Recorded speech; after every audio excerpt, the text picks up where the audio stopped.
very rarely ask any questions about the discovery of God, It's quite interesting. which is interesting. Well, it leads on to the question in terms of what does God want to teach us? If we do discover God, what's the process?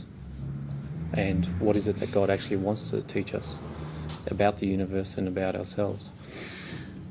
Well, firstly, the first thing God wants us to teach us is that we have the capacity as humans, because we are the pinnacle, the human soul, not the physical form or the spirit body form, but the human soul, which is an amalgamation of its two halves, is the pinnacle of God's creation. And as the pinnacle of God's creation, it has the ability to grow infinitely under one circumstance. And this circumstance is when it receives divine love into the soul. So if we want to do everything in complete disharmony with God, God has also given us the free will to do that. But the problem with doing that is that we will only grow to the point where we can be the maximum person we could be. In other words, we've only grown to the finite limitation of what the human soul was intentionally first created for. That's all we're grown to. We can't grow beyond that point. To grow beyond that point, we have to connect to God and receive divine love. Now, once we do that, God is saying to us, now, through this process of the reception of my love, God's love, now you, his child, has the ability to grow infinitely and to expand infinitely as a soul. Now, if you consider it, potentially we could become very similar in nature to God if we continue to do that.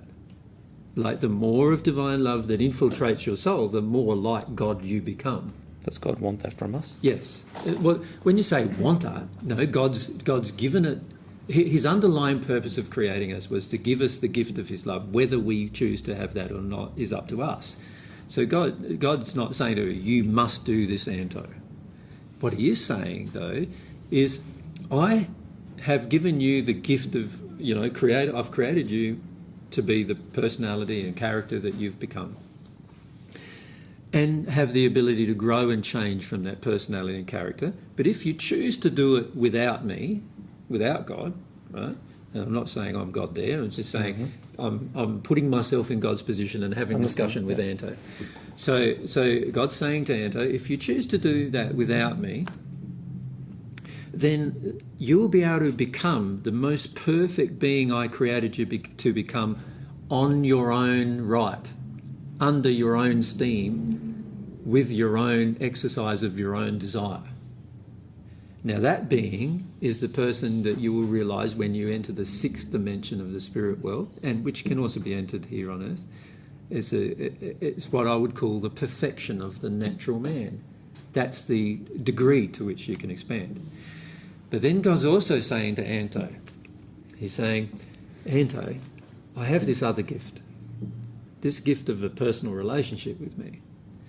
And if you accept this gift means that you're going to have to open to truth completely, you're going to have to open to love completely, and you're going to have to be very, very humble, much more humble than you were on the other place, right? And if you open to this gift, I have the ability, through my love, to expand the creation of your soul that I originally created into a new creature. And this new creature is able to do many other things that this other creature can't ever do without my love entering it. And that's the offer that God's making. This is my offer to you, this gift of my love, and the transformational power that it has upon your soul is being offered to you. What do you want to do with it? What are you going to do with it? Are you going to accept the offer, or are you going to continue doing things on your own back, using under your own steam, with your own intellect involved, and develop to the perfection of what you could possibly develop?